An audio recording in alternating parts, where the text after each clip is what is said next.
Bueno, estamos hoy celebrando la tercera reunión del seminario del Centro para el Estudio de la Democracia, titulado Soberanía sobre los Orgullosos, eh, en la discusión de el libro de Thomas Hobbes, El Leviatán. En la reunión pasada hicimos un poco de recapitulación en términos de el argumento de Hobbes en su introducción, su carta dedicatoria y el último capítulo en la versión en inglés del Leviatán, el Review and Conclusion. Y después pasamos a los primeros capítulos como tal, en particular pues, el capítulo del 1 al 3, donde Hobbes comienza discutiendo de dónde él entiende que vienen los sentidos del ser humano, la imaginación. eh, y nos quedamos justo antes de comenzar el capítulo 5, porque el capítulo 4 no está sugerido en la lectura, aunque recomiendo que lo lean si tienen la oportunidad o si tienen el interés. El capítulo 5 yo diría que es de esos primeros capítulos de la parte uno, el más importante porque es donde Hobbes revela cuál es su metodología o su intención de por qué el Leviatán o por qué Dequive o por qué elementos de las leyes debe diferenciarse de, la, de los escritos políticos que antecedían esa obra. Les comenté en la primera reunión que para que Hobbes le gustaba decir que las ciencias políticas comenzaron con la publicación de su primer libro sobre política. Y en el capítulo 5 que habla de la razón y la ciencia, podemos ver cuál es la innovación que él quiere traerle al asunto. Si ustedes buscan un ensayo, vamos a decir, algún tipo de resumen, ¿verdad? De política intelectual occidental, no sería cliché, o sea, el cliché sería decir que la innovación de Hobbes en su obra era su metodología.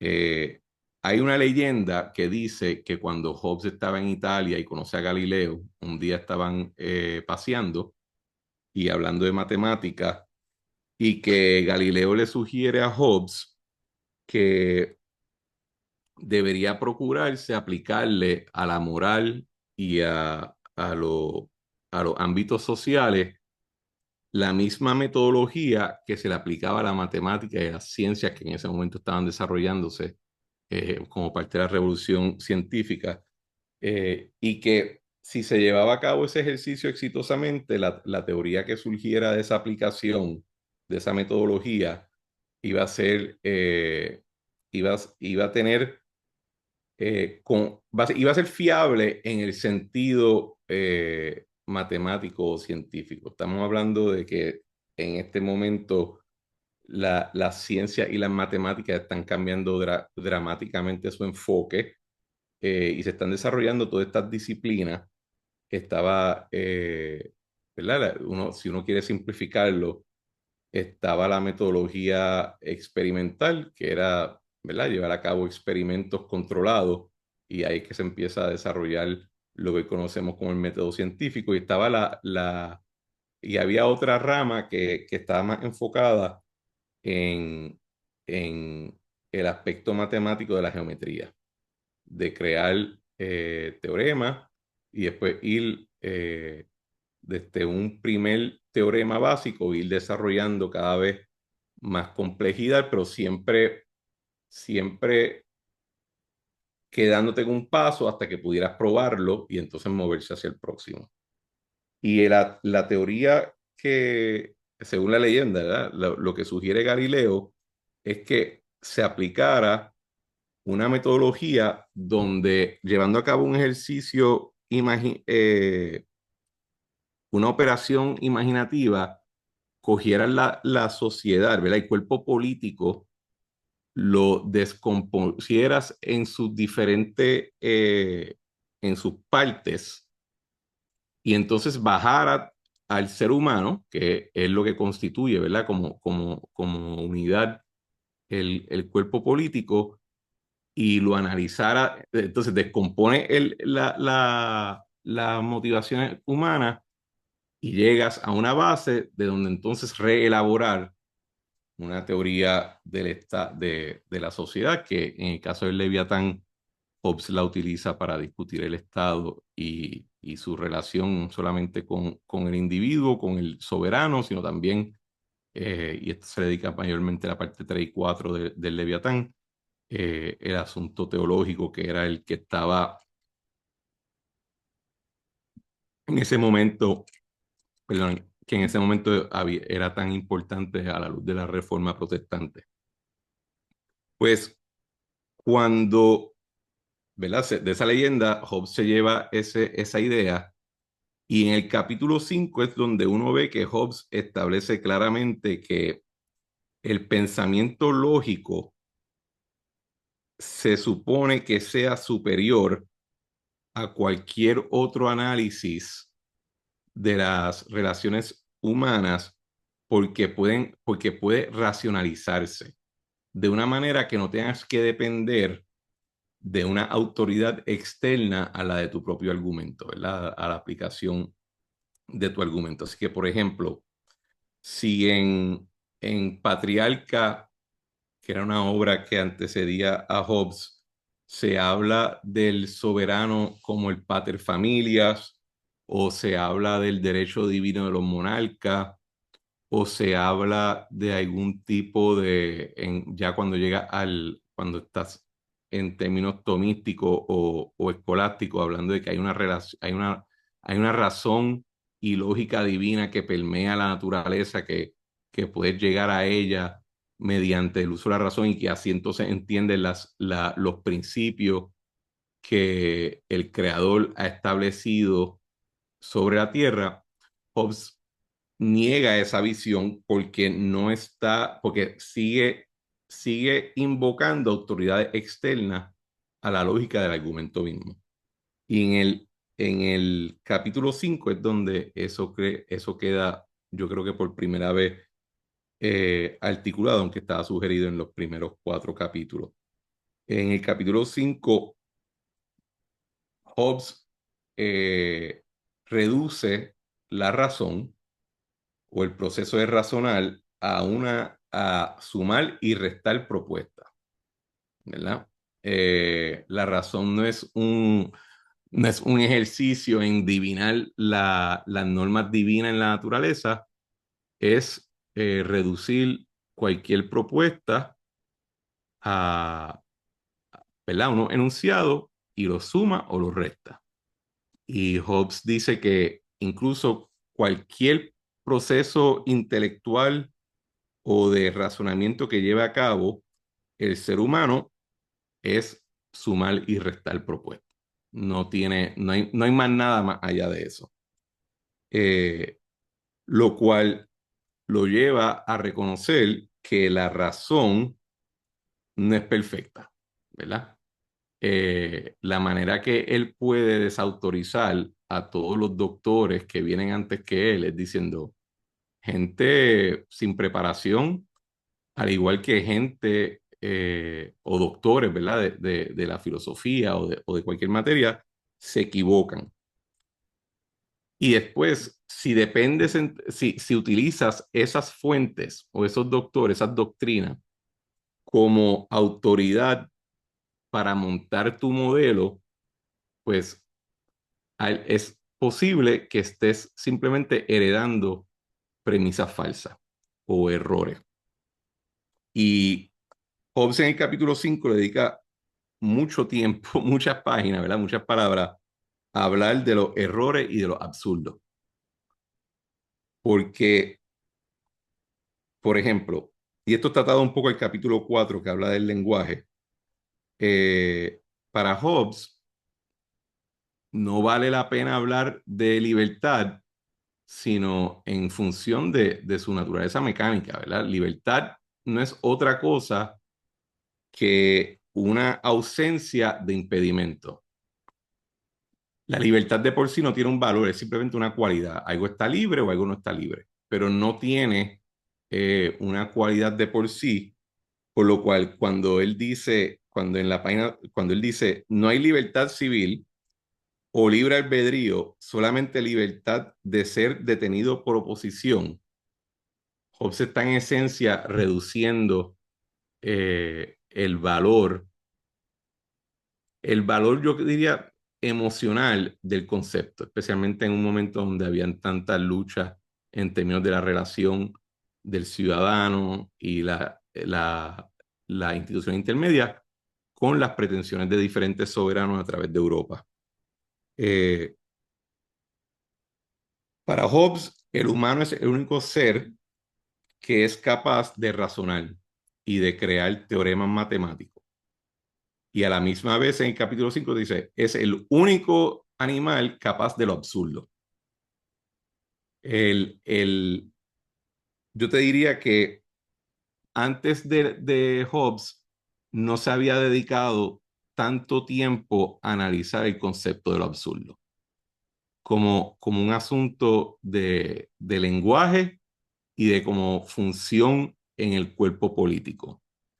Y Hobbes en esta metodología que él está tratando de implementar quiere proveerle a su lector la capacidad de evitar el error, pero más importante, la capacidad de evitar lo absurdo. Y para Hobbes, lo absurdo, iba a preguntar algo, Manuel. Okay. Y para, y para Hobbes, el problema con el error, el problema del error es más fácil de atender porque el error puede ser simplemente uso de un lenguaje defectuoso, un lenguaje impreciso, una percepción incorrecta, puede ser el resultado de una educación incorrecta. Pero Hobbes parece pensar que el absurdo tiene un origen más siniestro.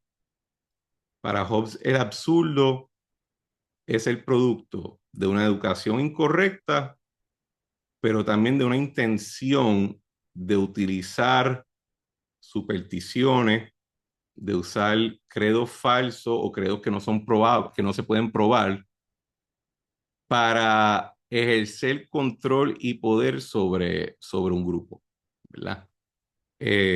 Y lo vemos en la manera que ese capítulo expresa una animosidad constante contra los doctrinarios y contra eh, lo, los doctrinarios filosóficos o con los eclesiásticos, ¿verdad?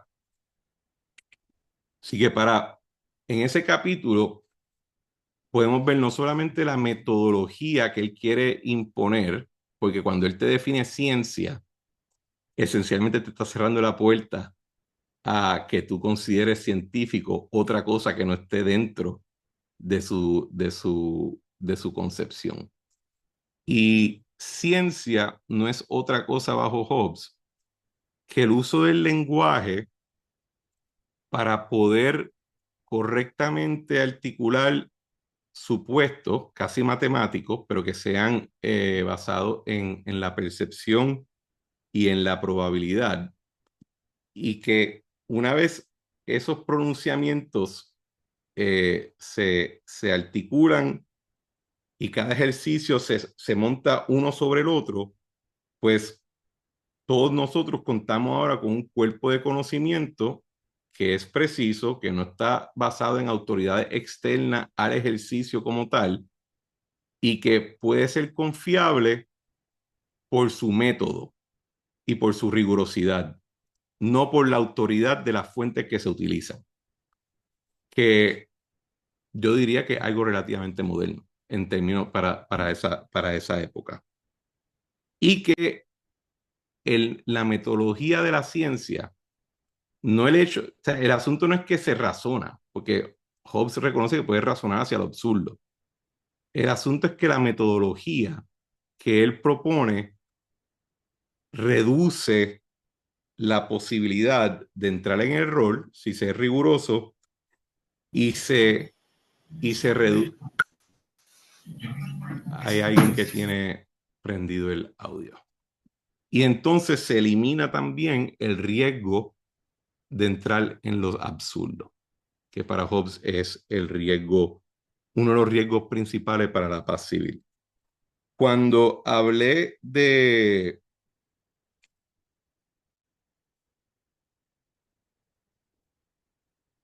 Perdónenme, perdón, antes de hablar del lenguaje. Uno de los pronunciamientos también más... Y esto yo creo que yo me atrevo a decir que es un pronunciamiento normativo, ¿verdad? Pero hice referencia a cómo en el pasado, previo a la revolución científica y la revolución industrial que empieza a desarrollarse en estos tiempos, ¿verdad? Eh, Había una concepción de la ciencia o del avance tecnológico que sujetaba la tecnología a un juicio moral. Piénsenlo si les doy un ejemplo, quizá es un ejemplo un poquito vulgar, pero creo que hace el ejercicio de ilustrar a lo que me refiero. Eh, Ustedes conocen a las comunidades Amish. Eh, ok, si hay esta concepción de que los Amish destierran la tecnología, ¿verdad? De que no aceptan ninguna. Eso no es cierto. Dentro de las comunidades Amish, lo que existe es un proceso para considerar si alguna tecnología va de alguna manera u otra a afectar la integridad religiosa y social de esa comunidad. Así que, por ejemplo, en una comunidad Amish va a haber un celular, literalmente va a haber uno, lo tiene una persona, esa persona se escogió por una razón. Se hizo un análisis por tiempo antes de autorizar a esa persona a utilizarlo, pero no se ve automáticamente la tecnología como este bien común que le va a mejorar la vida a todo el mundo, pues porque brilla más que el último objeto que tuvimos que ver, ¿verdad?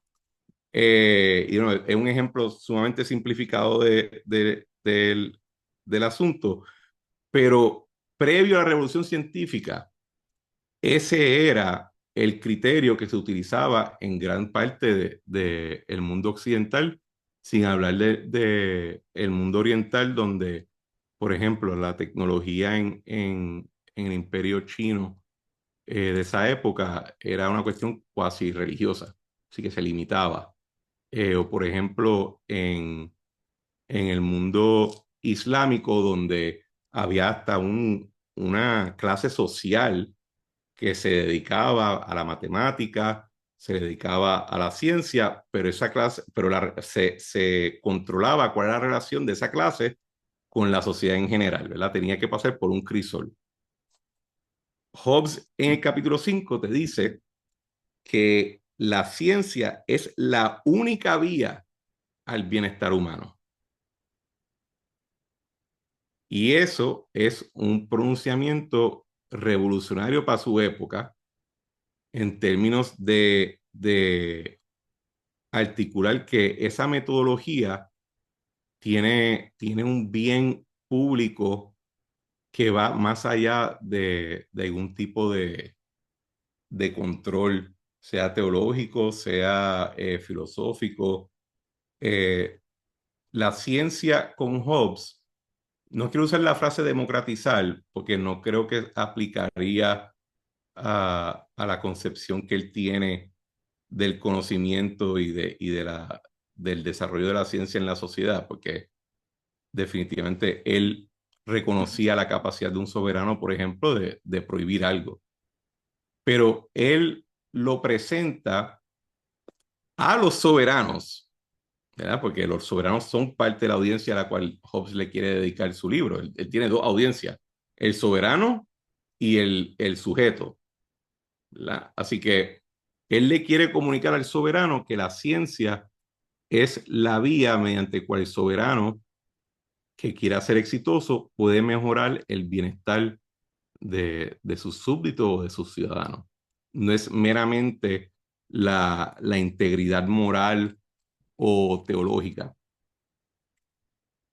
En la visión más medieval de la política, el rey era responsable no solamente, o sea, el rey no era en primera instancia responsable del bienestar físico o material de su súbdito.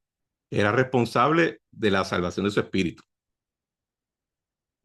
Y ahora vemos que de momento Hobbes está articulando, no, no, no, olvídate de la parte teológica, enfócate en la aplicación científica y su capacidad de mejorar las condiciones materiales de tus ciudadanos.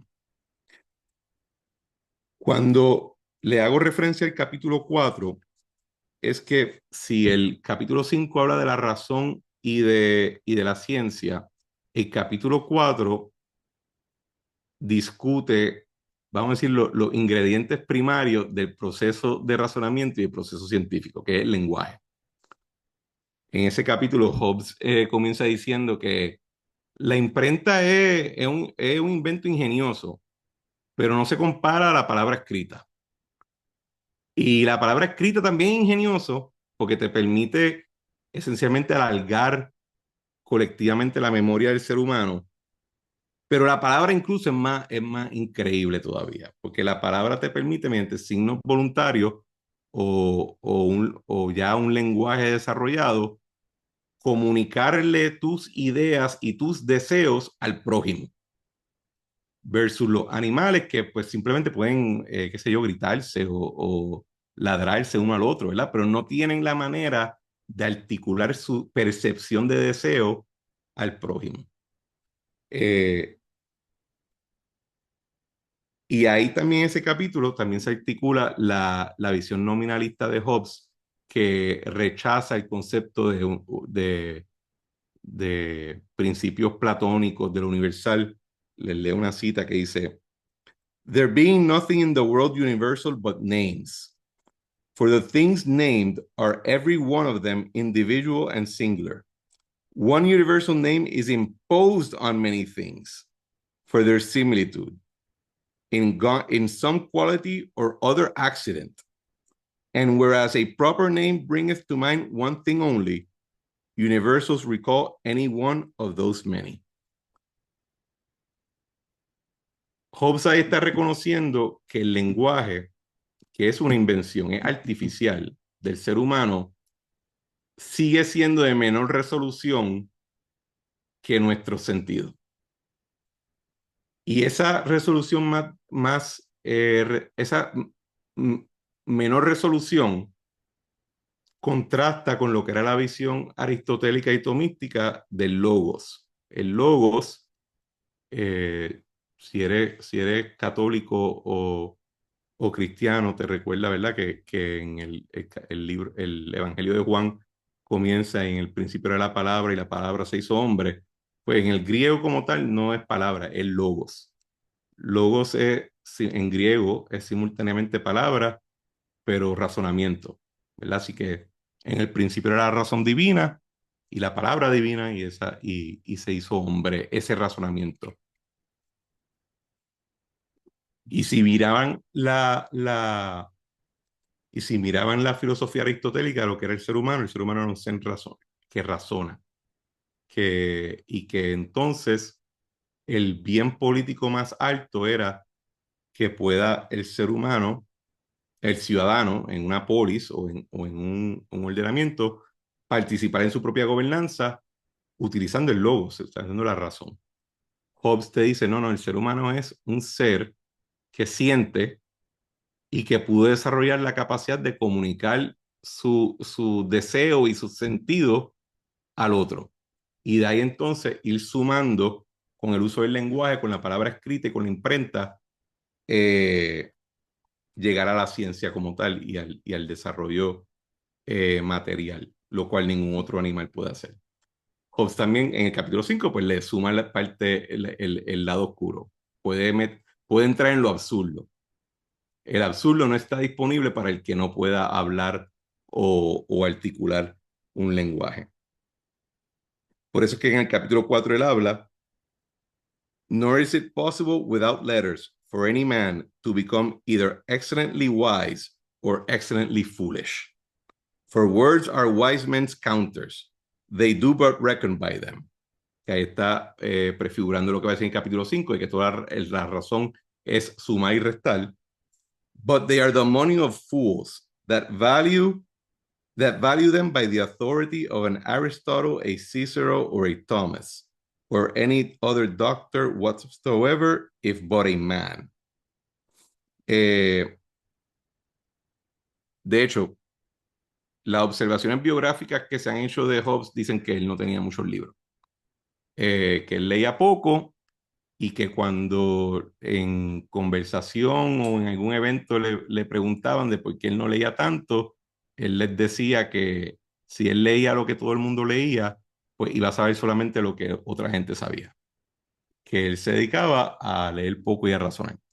Eso es un poquito eh, no es enteramente cierto, porque como él era secretario de la familia Cavendish, que tenía una biblioteca masiva, pues Hobbes tenía acceso a todos los libros que pudiera tener, ¿verdad? Y mientras que otra gente están leyendo a Galileo o leyendo a Mersenne o leyendo a Descartes, Hobbes está o jangueando con ellos o hablando con gente que janguea con ellos, ¿verdad? Así que tampoco hay que tomarlo 100% en su palabra, creo que era más un chiste, pero creo que era la manera de él eh, expresar su desdén por la autoridad que tenían ciertos pensadores, teólogos o filósofos en los debates de ese momento. Para Hobbes eso es como que, porque tú vas a estar descansando en un Cicerón y porque tú vas a estar descansando en un Santo Tomás cuando tú no has podido, tú primero no sabes si ellos usaron correctamente el lenguaje y segundo, tú no sabes si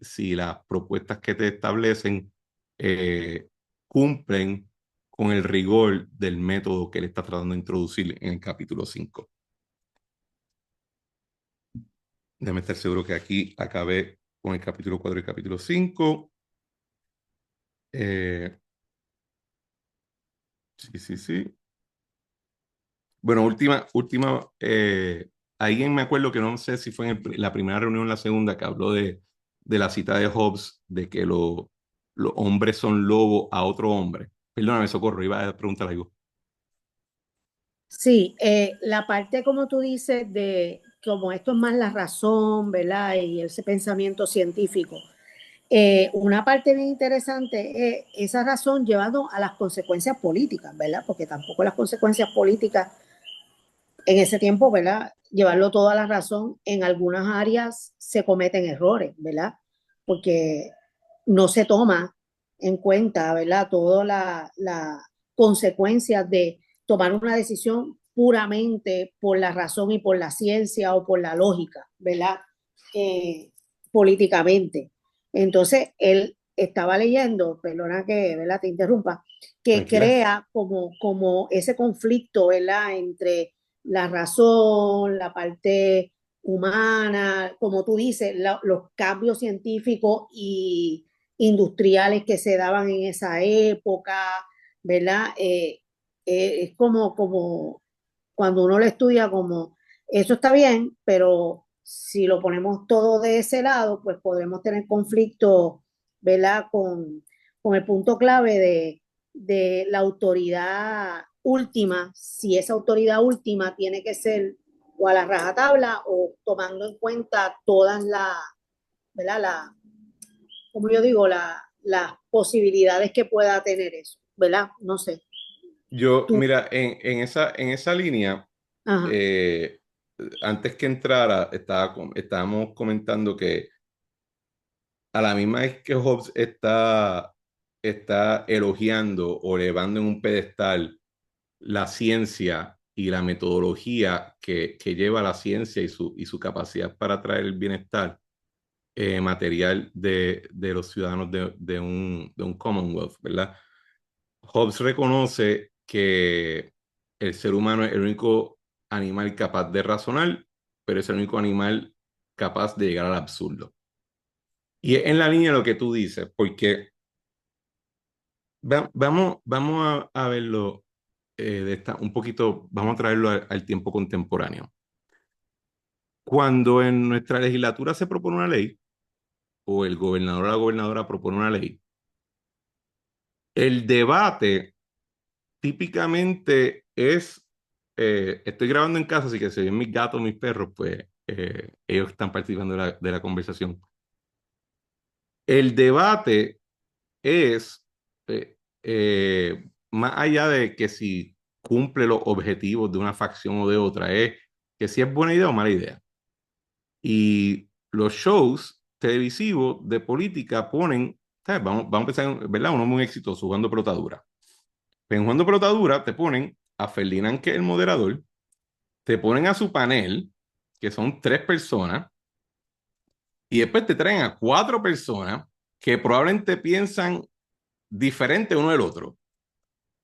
Y una vez montas ese escenario, tienes como 5 bloques similares, pero cada uno de los bloques esencialmente es gente gritándose uno al otro. Eso es lo que lo hace entretenido, ¿verdad? Pero ninguno, te puedo asegurar, ninguno de los que está ahí hablando piensa que está diciendo una loquera. Todos piensan que tienen la razón. Y están diciendo cosas que a veces están diametralmente diferentes una cosa, al punto de que si le aplicaran las reglas de la física, si una es real, la otra tiene que ser irreal automáticamente, ¿verdad? Eh, ok, pues nosotros hoy en día damos eso por sentado. No solamente damos eso por sentado, sino de que jugando pelota dura por lo menos te da la virtud de tener un debate. Hoy en día tenemos canales enteros que están dedicados a no tener que debatir y simplemente darte los talking points, ¿verdad? Todos de un lado diciendo el otro es totalmente absurdo. Y los canales, aunque no se hablan directamente, básicamente se están hablando entre ellos porque están ofreciendo visiones diferentes. Ok, nosotros damos eso por sentado.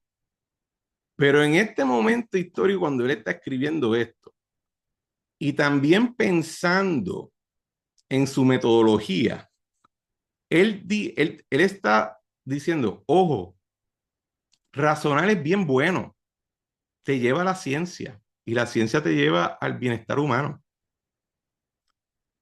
pero te lleva al absurdo. Y si tú crees que tú eres tan inteligente para poder razonar cómo es que debe operar todo, pues Hobbes está diciendo, cógelo suave.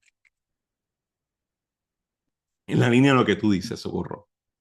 Porque él dice, él está hablando primero, tus definiciones quizás están mal, tu metodología puede estar mal, tú puedes estar introduciendo autoridades o doctrinas que no son probadas. O sea que Hobbes en eso, yo creo que es muy consistente intelectualmente para reconocer simultáneamente la capacidad como el abismo.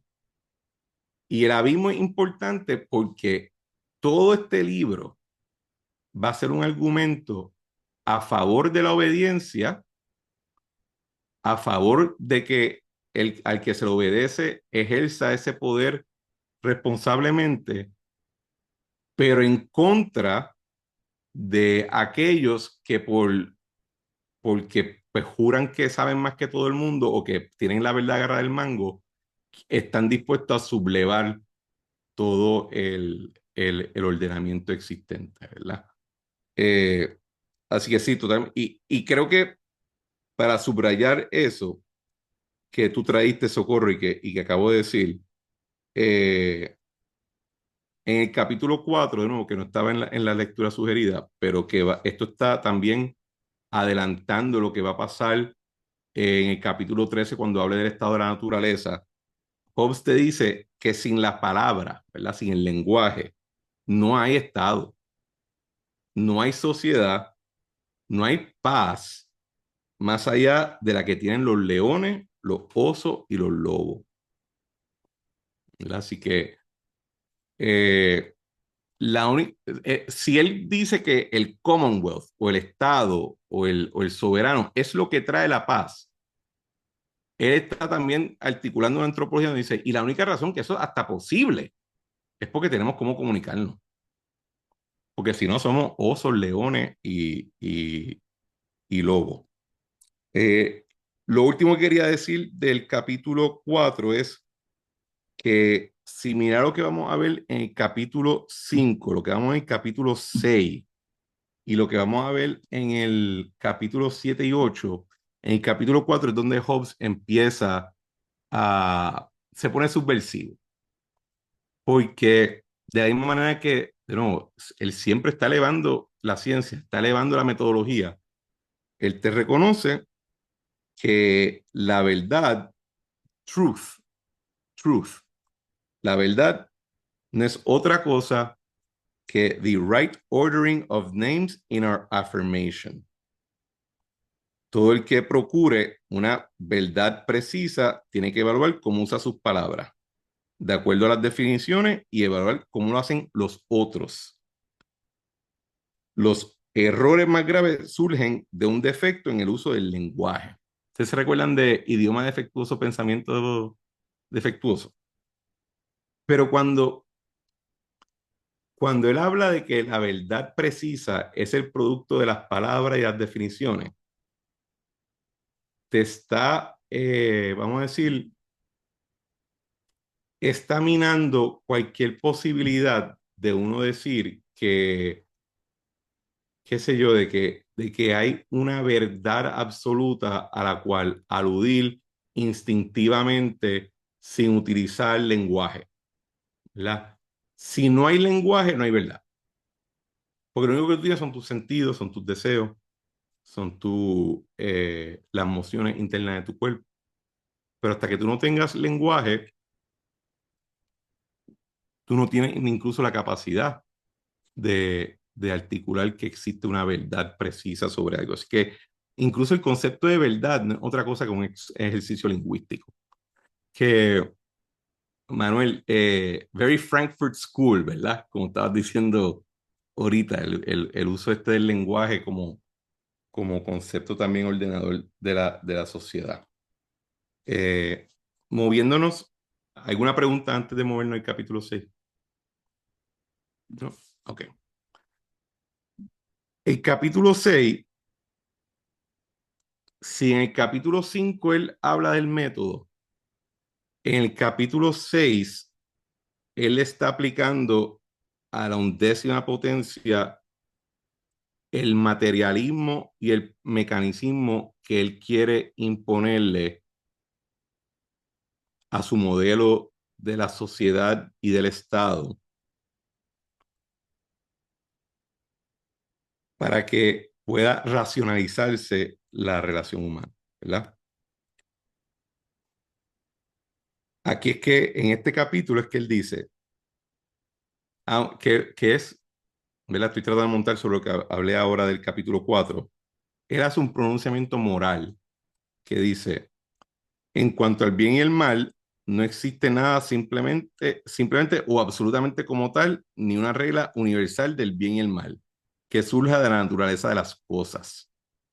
La única fuente del bien y el mal es el sentido o la razón de cada individuo en el estado natural, la razón del soberano en el Commonwealth, o en el caso de dos partes iguales que deciden someterse a un árbitro, la razón del árbitro. ¿Por qué es importante notar esto para el resto de la teoría de Hobbes en el Leviatán? Porque Hobbes rechaza la idea de que si Socorro, Manuel, José Gil y yo nos metemos a un cuarto a razonar los cuatro, vamos a llegar a la misma conclusión. Así que en el estado de la naturaleza, la única razón, el bien y el mal lo decide el individuo. Si entras en sociedad, tú le delegas eventualmente, y esto eventualmente lo toca en la parte 2, tú le delegas esa capacidad al soberano. Y como preludio a ese proceso está el concepto del árbitro. Tenemos una diferencia entre nosotros. En lugar de que cada uno pueda decidir por sí mismo, pues decimos, eh, Diego y yo decidimos que la razón de socorro es la que va a imperar. Porque la alternativa es que, pues entonces, si Diego y yo no estamos de acuerdo, vamos a entrar en combate. Y la manera que Hobbes lo justifica es citando un materialismo mecánico donde todo sentimiento, toda ansia, todo júbilo no es otra cosa que el producto de la percepción de cada individuo de las emociones de su cuerpo. Eh, así que si cada individuo es un ente singular que tiene su propio proceso de movimiento interno, que es lo que lo lleva a pensar cosas y a sentirse de cierta manera, la idea de que tú y yo en común acuerdo vamos a llegar a una verdad absoluta es imposible, porque los procesos internos míos no son los procesos internos tuyos, aunque se puedan parecer por similitud o accidente, como él dice en el capítulo 4. De ahí que se requiera traer a otro. Así que si ustedes están leyendo estos primeros capítulos y se están preguntando por qué diantre le está empezando con todo, con este tipo de discusión, porque él no simplemente brincó el capítulo 2 que es la parte cool, ¿verdad? Porque todavía en la época para Hobbes, si yo no te puedo explicar el mundo material, si no te puedo ofrecer una física, y entonces de esa física ofrecerte una antropología de la persona, y de ahí entonces moverme al, a la concepción del Estado y de la sociedad, pues yo no sé nada. Todavía, yo creo que no es hasta quizás Goethe y Kant que era todavía posible que un individuo supiera todo lo que hay que saber. ¿Verdad? Que la especialización del conocimiento, especialmente en la área científica y en la área matemática, no había llegado a un nivel de desarrollo que se hacía imposible que un solo individuo pues sepa todo lo que es el conocimiento de una civilización. Así que todavía para Hobbes, si yo voy a decirte cómo deben ser las cosas a niveles políticos, yo necesito poder hablarte a nivel también físico y matemático. Y por eso es que, aunque hoy en día todavía leemos a Aristóteles por su ética, por su política, por su retórica, por su poesía, ¿verdad? Por su teoría poética, él también tenía una teoría física y matemática, ¿verdad? Era, era necesario, y pues cuando le impone a esa concepción esta idea de que la innovación de Hobbes es que quiero aplicarle el método matemático geométrico a las relaciones humanas, se hace cada vez más imperativo que antes de llegar a la discusión política, él te convenza de su teoría tanto física como antropológica. Le suma a eso el elemento adicional de que como él de verdad que le tenía animosidad, yo te diría él le tenía animosidad a la autoridad eclesiástica. Yo, de lo que he leído, yo no creo que él le tenía animosidad a personas religiosas de por sí, más allá de su queja de creer en lo absurdo y en las supersticiones, pero Mersenne creo que era un monje o era un religioso y muchas de las personas con las cuales Hobbes interactúa necesariamente tienen que ser religiosos y su educación era para que él se convirtiera en una figura eclesiástica. Él a quien le tiene verdadera animosidad es a las autoridades eclesiásticas como tal, que utilizaban su posición pastoral para asumir autoridad sobre cosas que, según Hobbes, no tenían ninguna y que incluso podían llevar a la ruina del cuerpo político, que es la guerra civil. Así que no, todo sentimiento, toda ansia, todo el producto de nuestra percepción de las emociones de nuestro cuerpo. En el capítulo 6 vemos unas partes, tengo que aquí el libro. En el capítulo 6 vemos también como en el libro, y esto ustedes tienen que estar pendientes de esto, porque aunque él dice, aunque Hobbes alega que está haciendo un texto, ¿verdad? Universitario y que su discusión es, es puramente científica o metódicamente matemática. Hobbes reconoció en el Review and Conclusion que leímos en la primera sesión de que él le va a insertar elocuencia para tratar de convencer y de comunicar su mensaje. Y dentro de sus postulados vemos a veces que él inserta su granito de juicio moral. Hay dos definiciones que él habla en este capítulo, porque ¿verdad? Él no solamente dice que todo sentimiento de ansiedad es nuestra propia percepción de las emociones, de los movimientos de nuestro cuerpo, sino que él decide, y te lo voy a comprobar, definiéndote cada sentimiento o una variedad de sentimientos de una manera que tú puedes decir, ah, mira, creo que tienes razón, pero de vez en cuando inserta un elemento de juicio. En, el cap, en la definición de lo que es laughter, ¿verdad? Él pone al final de esa definición de sudden glory y después de laughter, and therefore, much laughter at the defects of others is a sign of pusillanimity. For of great minds, one of the proper works is to help and free others from scorn and compare themselves only with the most able.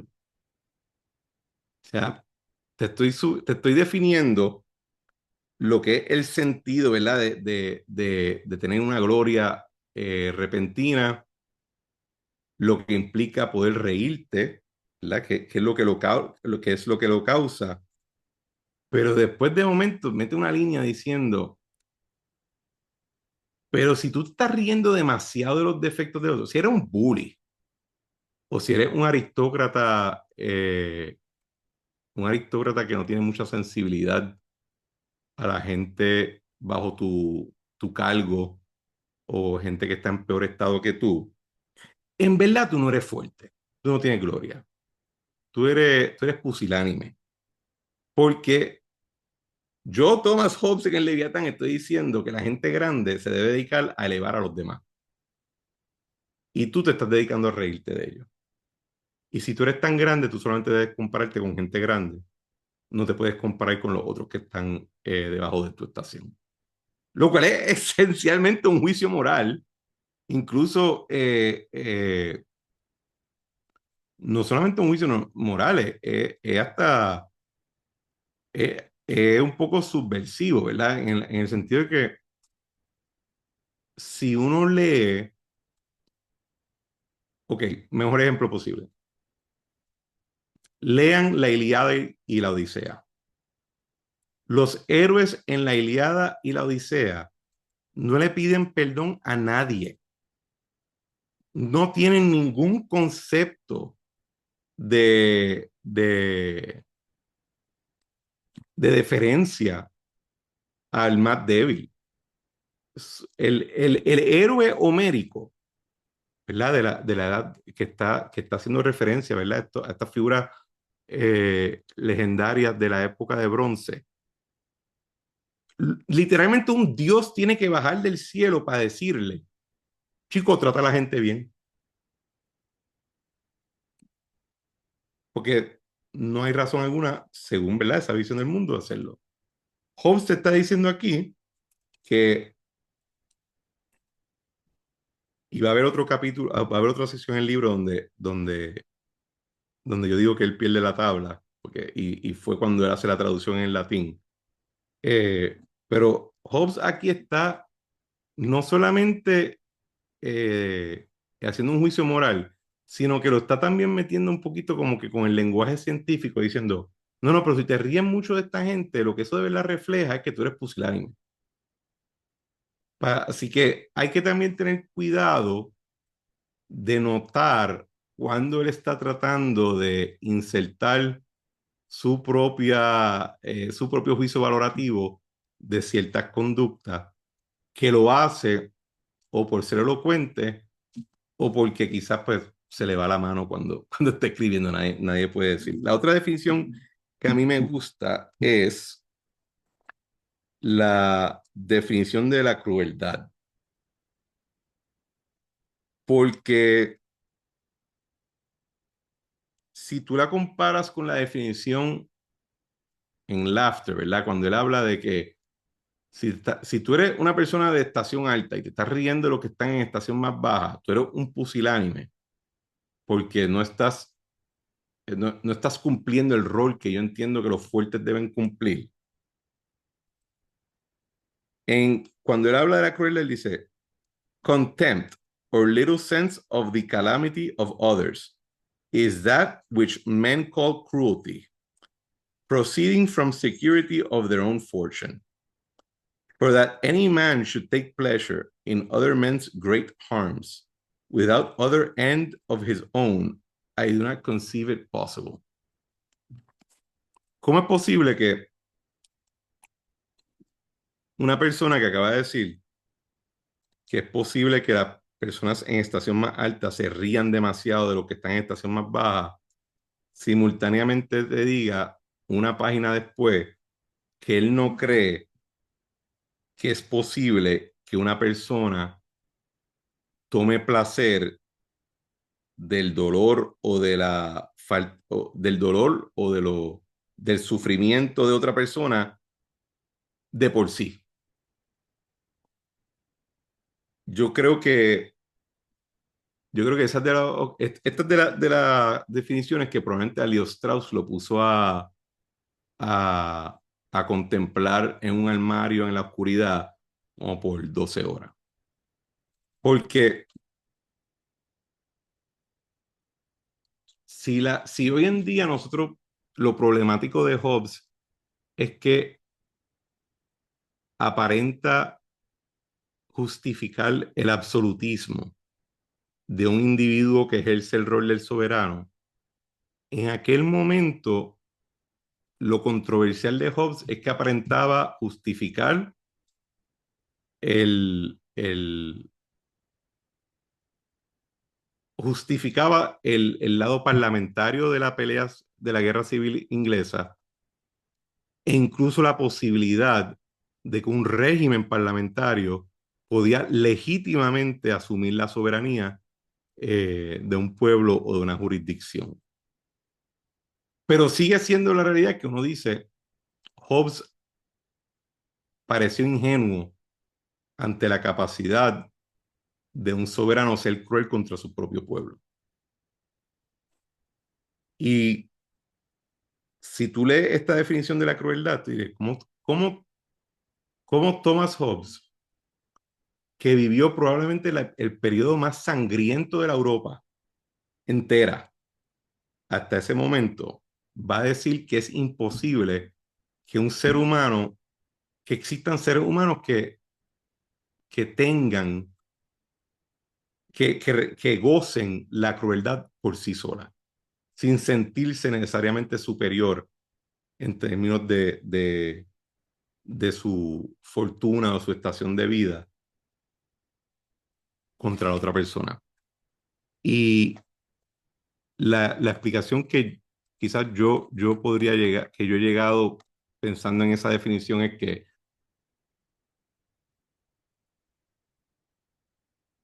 Hobbes tenía miedo de ofrecer la posibilidad de que su soberano sea cruel. No obstante que en otras partes de su libro admite indirectamente la posibilidad. Pero si él te acepta que una persona puede ser cruel de por sí, porque le da gozo el sufrimiento de otro, como un psicópata, pues tiene un problema en su fórmula. Eh, Como les dije, yo creo que en la sesión pasada, que, que creo que en Behemoth o en este libro que él dice que técnicamente un soberano tendría la autoridad para ordenarte matar a tu padre si fuera un subversivo, pero que él no piensa que un soberano haría eso, porque nadie puede ser tan cruel. La crueldad, yo creo que es el eslabón débil de la teoría de Hobbes. Porque aunque el soberano puede detener, ¿verdad? Si gobierna adecuadamente, puede detener la crueldad de Socorro contra Cristian, Cristian contra Diego y sucesivamente.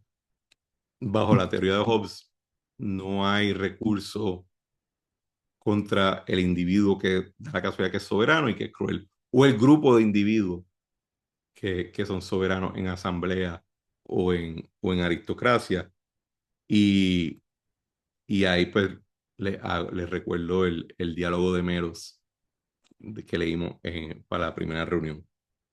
Y creo genuinamente que ese es el eslabón débil de la teoría, la crueldad. Para alguien que supuestamente era tan frío, eh, ahí nos salió un poco, un poco tibio. No pudo enfrentar esa parte de su doctrina. El, en el capítulo 6 también vemos cómo él habla del proceso de deliberación. Pues si uno cree que él se... O sea, vamos a ponerlo en un ejemplo también contemporáneo.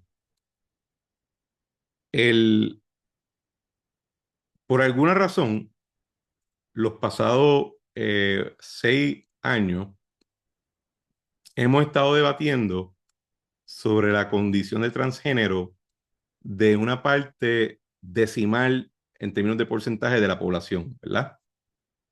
Y el debate tiende a tratar de circunscribirse a que eh, hay individuos que, aunque nacieron con un hardware, ¿verdad? Con un cuerpo, el software no concuerda. Y eso es una cuestión puramente, y la única manera de comprobarlo es aceptando como cierto la afirmación de esa persona. Entonces hay personas en un bando que te dicen, no, es una enfermedad. Hay personas en otro bando que te dicen, no, porque una cosa es el sexo del hardware, el sexo biológico, otra cosa es el género. Y al final del día se reduce a que estamos peleando en términos de cuál es el proceso deliberativo y qué es lo que expresa ese proceso deliberativo, ¿verdad? Y llega al punto de concebir cuerpo, ser, y hay una jerarquía. La parte, ¿verdad? Vamos a decir que no estás del lado de que piensa que hay una enfermedad o algo, estás del lado que toma como cierto la afirmación de género, pues al tú aceptar esa afirmación, estás estableciendo una jerarquía. Está la realidad corporal, pero hay una cuestión de afirmación de tu percepción, de tu ser, ¿verdad? Eh, Así que hay dos cosas una encima de la otra. Pues para Hobbes, eso no es posible. Hay una sola cosa, es que el ser. No hay tal cosa como que para Hobbes el espíritu es parte es literalmente parte de esto. Está dentro de ti y tus deliberaciones, tu proceso intelectual no existe externo a tu cuerpo. Y en eso es, de hecho, ese asunto, esa afirmación es lo que lo llevó a tener una riña intelectual con René Descartes. Porque Descartes sí reconoce que hay una distancia. Cuando Descartes dice, ¿verdad? La frase trillada, pienso, por ende soy, lo que en realidad no creo que era una afirmación metafísico, creo que era una afirmación en términos de metodología, ¿verdad? La única manera que puedo definir que el mundo existe es porque pues lo veo, o porque lo siento, o porque incluso aunque todo sea un artífice, el mero hecho de que yo pueda ser sujeto a un artífice implica de que soy, ¿verdad? Eh, para Hobbes eso no tiene espacio. Lo único que hay es el cuerpo y tus deliberaciones, todo es el producto de diferentes movimientos que están pasando dentro de tu integridad, que si yo creo que si Hobbes llegara al momento de aprender de la física cuántica, se volaría la cabeza. Eh, pero al tú definir que la deliberación y la voluntad es todo esencialmente fracciones de tiempo en procesos de movimiento dentro de tu cuerpo, pues tú no tienes voluntad. Tú no tienes, todo simplemente es mecánico. Hay una parte en el capítulo 6 que Hobbes define lo que es command versus prayer o counsel. Tomen nota porque eso va a ser importante cuando hablemos ya del Estado como tal. Y la última, con lo que cerraría la discusión de ese capítulo, eh, empezamos discutiendo el capítulo con el asunto del pronunciamiento moral de que el bien y el mal no existe, ¿verdad? Simplemente, o sea, no existe tal cosa como el bien y el mal absoluto o como una regla universal del bien y mal. Al final del día, todo depende de quién es la parte que tiene la autoridad para definirlo, sea el individuo en el estado de naturaleza, sea el soberano en el Commonwealth, sea el árbitro en una disputa consensualmente sometida al árbitro. Hobbes cierra el capítulo 6 diciendo que no existe la capacidad de llegar a la contentura. Y es cuando él habla de felicity, que, de hecho, déjame buscarlo aquí un momentito.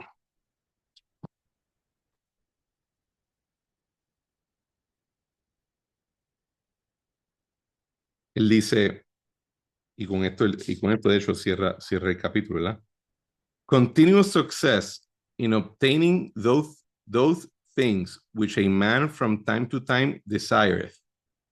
That is to say, continual prospering is that men call felicity. I mean the felicity of this life. For there is no such thing as perpetual tranquility of mind while we live here, because life itself is but motion and can never be without desire, nor without fear, no more than without sense. What kind of felicity God hath ordained to them that devoutly honor him, a man shall no sooner know than enjoy, being joys that now are as incomprehensible as the word of schoolmen, beatifical vision is unintelligible.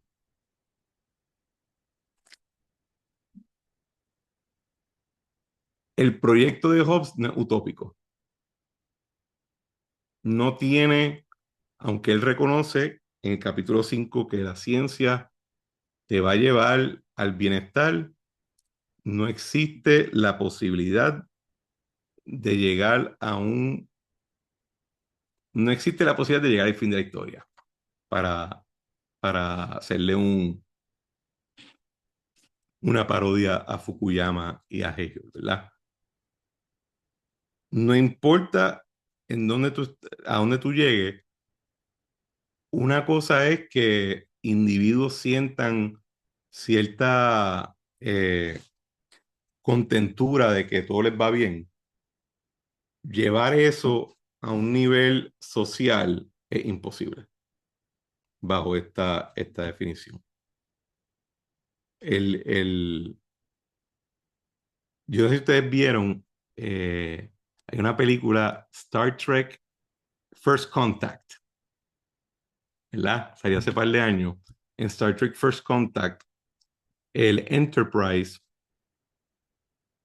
y si no saben, ¿verdad? Lo que es el Enterprise, pues me dejan saber, pero ¿verdad? Hasta el mundo de ciencia ficción de Star Trek, eh, dentro de ese mundo está la Federación, que son los seres humanos, de la cuestión, y tienen esto, tienen el Enterprise, que es el, el, la escena principal de toda la serie, y en First Contact, los Borgs, que son esta raza extraterrestre de seres cibernéticos que viven todo integrado a una conciencia de panal, está atacando la Tierra, está el Enterprise y todo el mundo peleando, y de momento los Borg abren un wormhole y van hacia el pasado, el Enterprise los sigue y llegan todos al pasado, ¿verdad? Pues el punto de la digresión es que en el pasado el Enterprise o su protagonista Picard habla con una señora de esa época, ¿verdad? Acaban de pasar la Tercera Guerra Mundial, están como que reconstruyendo, y Picard le dice que en sus tiempos ya el ser humano dejó atrás asuntos emocionales como la competencia por bienes, la cuestión de la ambición por gloria y por título. En la época de Picard ya todos viven en un sistema donde todos cooperan para el bienestar general, más que le sumas que descubrieron cómo crear los replicators, que literalmente puede de la nada generar cualquier bien material que tú necesitas o que quieras, pues ya el ser humano está como en el próximo nivel de evolución. Ok, Hobbes vería eso, vomitaba, porque decía, imposible. Al segundo que ustedes inventen el replicator, se van a inventar otra cosa que no tienen. Y nunca va a poder llegar a un nivel donde la virtud de la ciudadanía en general pueda justificar un sentimiento de contentura donde que pues, nadie desee. Está brutal que te, que iba, Diego. O sea, que en ese mundo de Picard ya la WEF ya ganó y no somos dueños de nada. Y ya comemos, ya estamos comiendo cucaracha. No, porque en el mundo de Picard no hay que comer cucarachas, porque como el replicator puede crear cualquier cosa, pues no hay escasez, ¿verdad? El ejercicio intelectual de Star Trek es que con la tecnología del replicator no existe escasez, pues cómo se organiza una sociedad sin escasez? Eh, Ya. lo que Hobbes te está diciendo, y lo que Hobbes está diciendo aquí es que nunca va a llegar a esa contextura, pero yo no creo que es porque él piensa que vamos a llegar a un momento donde no exista escasez material. No creo que él tendría una base racional para llegar a ese punto, pero sí está criticando aquellas visiones políticas que argumentan que mediante una revolución o una alteración de la arquitectura política vas a poder generar una contentura o una saciedad interna de la ciudadanía en general que de por sí va a crear armonía. Hobbes te está diciendo, no, no, siempre va a haber conflicto porque la vida de por sí es moción, es movimiento y los seres humanos son objetos, van a chocar uno con Manuel, perdón. Ah, ¿qué? Está en mute. Que termine el pensamiento y después intervengo. Que no puedes tener, o sea, para que tú pares el asunto de cuando se propone un régimen que se argumenta va a generar una virtud dentro de la ciudadanía de tal nivel que va a poder eliminar conflictos sociales. Eso implica que, eso necesariamente implica de que esa virtud va a llevar a que la persona se siente, que todos los individuos se sientan saciados materialmente, que es la premisa de la cual parte Hobbes, ¿verdad? Todos tus deseos, todas tus ansias, todos tus sentimientos son meramente reflexiones de tu necesidad material. Pues cuando él te dice que eso es imposible y que no puede haber un fin al deseo, porque si no hay deseo significa que están muertos, pues él está hasta cierto punto justificando, él está sentando las bases de por qué es siempre necesario tener un soberano que no es otra cosa que el árbitro de última instancia. Porque en su visión de mundo no hay otra opción. Porque tú puedes saciar toda la... Bueno, de nuevo, vamos a mirar nuestro tiempo contemporáneo. Hoy en día, en la época de Hobbes, el hambre era un problema. Gente se moría de hambre. Hoy en día, el problema es obesidad. Si lo tomas proporcionalmente por asuntos de salud, ¿verdad? Hoy en día, menos personas padecen de hambre de lo que padecen pues, de diabetes, presión, azúcar, o sea, los síntomas de... Y con todo y eso, nuestra sociedad vive conflicto. Y eso es lo que Hobbes, cuando te define felicity, te está tratando de comunicar. Felicity solamente existe para Diego o para Manuel como individuos, porque ellos en particular están ganando la carrera consistentemente. Pero no piense que esto es un asunto de la sociedad en general, porque el día que una sociedad no sienta deseo o necesidad es porque está muerta. Manuel. Sí, gracias. Sí, yo iba a comentar un par de cosas pero pensando particularmente tal vez en aquellos que están leyendo esto como que por primera vez o hace tiempo no lo leían y están entonces volviéndolo a leer ahora, después de cierto tiempo y un poco lloviendo sobre mojado porque lo has venido planteando, pero un poco a modo de insistencia que es la cuestión de cómo se va montando un andamiaje que, ¿verdad? Que un poco los que hemos trabajado este texto antes, uno le puede decir al que no, tal vez el que no lo ha trabajado antes, paciencia, que esto tiene promesa de pago. Es decir, estamos montando un andamiaje que va haciendo sentido lógico por las consecuencias que va a tener. Entonces, por ejemplo, pues digamos que es importante esa insistencia que tú planteabas antes, hoy, del capítulo 4 y capítulo 5 al respecto de que pues, no hay nombres que nombran de manera absoluta las cosas de manera espontánea, ¿verdad? Sino Ujú, nombres que nombren, venga la repetición y la redundancia, cosas de manera absoluta siempre serán en tanto y en cuanto, uno, estén basados en alguna especie de consentimiento entre las partes involucradas, pero más aún,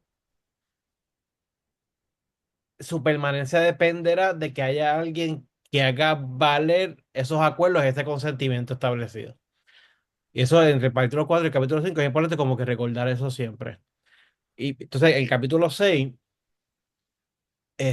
pues entonces se insiste sobre eso de distintas maneras, pero entre ellas, ok, pues entonces se insiste, ok, pues a partir de esta concepción del individuo, de que nosotros nos movemos por apetitos o por aversiones, y nosotros nombramos la tendencia natural, o sea, la tendencia, qué sé yo, como seres, es nombrar aquello que es bueno porque lo deseamos, aquello que nos atrae, y y tenemos a nombrar como evil o algo negativo o algo malo, aquello que nos produce una repulsión o una aversión. ujú, ¿Verdad? ujú, Y volviendo sobre ese asunto del capítulo 4 y capítulo 5 de que no hay valores absolutos si no hay nada que los haga valer, pues porque cada cual tiene sus deseos y sus apetitos y sus aversiones a cosas no necesariamente las mismas cosas, por lo menos potencialmente siempre a cosas distintas.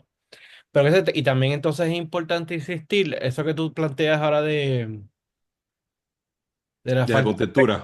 de la falta de Felicity, porque ¿verdad? Es lo que ha llevado, en el pasado, yo tratando de parafrasear cómo Hobbes ve al ser humano, pues insisto en que ve a los seres humanos como máquinas incesantes de deseos, ¿verdad? Y por eso es que no hay Felicity en términos generales, porque, o sea, bueno, o la hay, pero en la sesión de la vida, ¿verdad? Pues, porque tú siempre estás inconforme. Esa cuestión de que tú consigues algo, lo logras, tu deseo se desplaza a otra cosa. Lo logras, se desplaza a otra cosa. Y así sucesivamente hasta la muerte. O sea, que nada, que un poco, pero que es un poco manera de insistir de que, y de precaver al no iniciado en el texto de que, oh, es importante retener estas cosas porque van en una dirección. Entonces, y además de eso, que en este capítulo pues ya se van juntando planteamientos que parten, digamos, de su concepción de la física, como se va articulando en su momento, pero también con observación histórica. Porque todavía no ha llegado ahí exactamente, pero ya pronto veremos cómo se da una feliz coincidencia entre esta concepción de lo natural como todo en continuo movimiento con un poco cómo nosotros observamos que actúa la gente de carne y hueso a nuestro alrededor, ¿verdad? Que a partir de múltiples apetitos, deseos, ambiciones, quereres, etcétera, etcétera. Y lo otro que quería comentar, o sea, también en camino a promesa de pago, porque mencionaste First Contact y yo tengo, si no un bachillerato, un doctorado, por lo menos un grado asociado en Star Trek, por lo menos hasta Deep Space Nine, que de hecho que es importante que la referencia a Star Trek no es adecuada y específicamente en el asunto ese que Cristian menciona a esta especie llamada The Borg, porque y va a empatar mucho, esto un poco lo anuncio, pero va a empatar mucho con la noción que tiene también Hobbes de authorship, de autoría, y con la misma imagen del soberano, ¿no? Del Leviatán.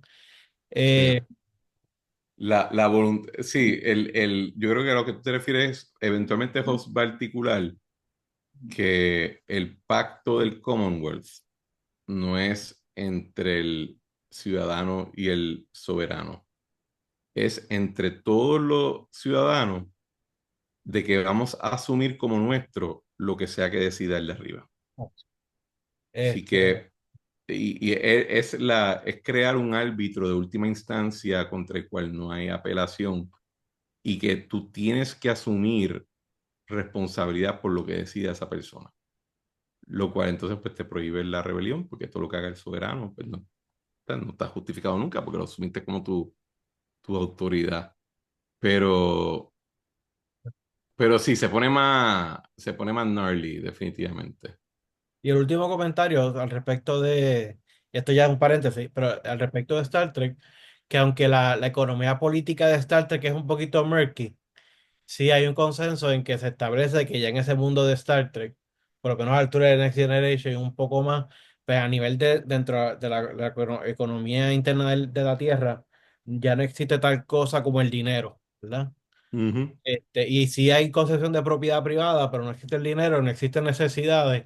Entonces, por eso tienden a suceder dos cosas. Muchos de los conflictos son conflictos y angustias que no tienen que ver con asuntos económicos cuando son con nosotros, o muchas veces son asuntos que entonces quedan desplazados en nuestras relaciones con los no terráqueos, ¿no? Pero nada, por ahí, ese era mi comentario. Bueno, entrando al capítulo 7 que entonces está hablando de los fines o las resoluciones del discurso. Ya hablamos que Hobbes define la ciencia primero como el producto de que tengamos lenguaje y como una articulación bien, bien precisa de un precepto sobre el otro y de la acumulación de esos preceptos. Si A equivale a B y B equivale a C, A equivale a C, ¿verdad? Y Hobbes quiere que se monte la ciencia en ese tipo de proceso, porque lo que te da, lo que te provee mayor certeza no es tu capacidad, no es las autoridades que tú citas, no es la revelación divina, es la metodología que entonces puede ser replicable y que puede ser entonces asumida por el resto de las personas. Pero más allá de justificar la ciencia, también Hobbes quiere quitarle justificación a todas aquellas personas que reclaman la autoridad o la capacidad de sublevarse o de romper el ordenamiento actual a base de apelaciones a cosas, a principios que no tienen manera de comprobarse, ¿verdad? O sea, lo vamos a ver eventualmente, pero cuando Hobbes dice que el soberano mantiene la paz entre las personas, pues tú sabes si mantiene la paz o no, o deberías saberlo. Tú no sabes, y yo creo que los puertorriqueños en particular podemos dar fe de esto, ¿verdad? Por los temas de estatus, etcétera, de que el debate político fundamental de Puerto Rico, por ejemplo, no tiene manera de comprobarse positiva o negativamente en ninguna propuesta. Literalmente es una serie de apelaciones a principios externos que no pueden probarse a favor o en contra porque todo depende de un sinnúmero de supuestos que tú no tienes la capacidad de presentar, ¿verdad? Así que en el capítulo 7 Hobbes está explicando, ok, pues si ya te expliqué ciencia, ya te expliqué razonamiento, te expliqué lenguaje, te expliqué absurdo, te expliqué rol, pues, ¿qué significa eso en el ejercicio en la creación de opiniones? Yo pienso esto. Pues, ¿qué significa que tú pienses algo? Piensa que en un proceso deliberativo tú lo paraste en un momento, pero eso no implica más allá, más cosa más allá que esa, que es un juicio que terminó un poquito más adelante y que es una duda que no ha terminado. O sea, cuando tú reduces lo que es opinión, juicio y duda a meramente un asunto temporal de un proceso interno deliberativo, tú le quitaste, vamos a decir, les estás tratando de sabotear cualquier capacidad de que alguien reclame por sí mismo la autoridad sobre algo. Por eso es que él dice, y esta es una frase, no discourse whatsoever can end in absolute knowledge of fact, past or to come. Solamente sabemos lo que percibimos, pero eso no te capacita para saber lo que viene ni necesariamente saber lo que pasó. Porque recuerden que la memoria bajo Hobbes es una versión degradada de lo que tus sentidos percibieron. Así que la memoria de por sí es de segunda categoría o tercera categoría. En este capítulo incluso él dice que la ciencia en su mejor momento solamente te puede proveer conocimiento condicionado. Si A es igual a B y B es igual a C, A es igual a C. Pero requieren eso, pero tú no puedes decir A igual a C siempre. Solamente es cierto en la medida que B sea igual a C. ¿Verdad? Diego, ¿dijiste algo? Ah, no, pues. Así que la manera cuando él te está diciendo que incluso la ciencia tiene sus límites en tiempos discursivos y que lo único que te provee certeza de la ciencia es pues, su metodología, porque el ejercicio de la razón no es suficiente. si alguien reclama que está haciendo X, Y o Z a fuerza de su conciencia y que no puede hacer otra cosa, recuerden que en esta época Martín Lutero en uno de sus momentos célebres, él dice que, ¿cómo es la frase? Que solamente puede afirmar que él es él y no puede ser otra cosa. Una apelación a su conciencia, ¿verdad? Que no tiene la capa, él no puede hacer otra cosa excepto ser él. Hobbes, incluso siendo protestante, te dice, ten cuidado, porque eso no significa absolutamente nada. La línea dice,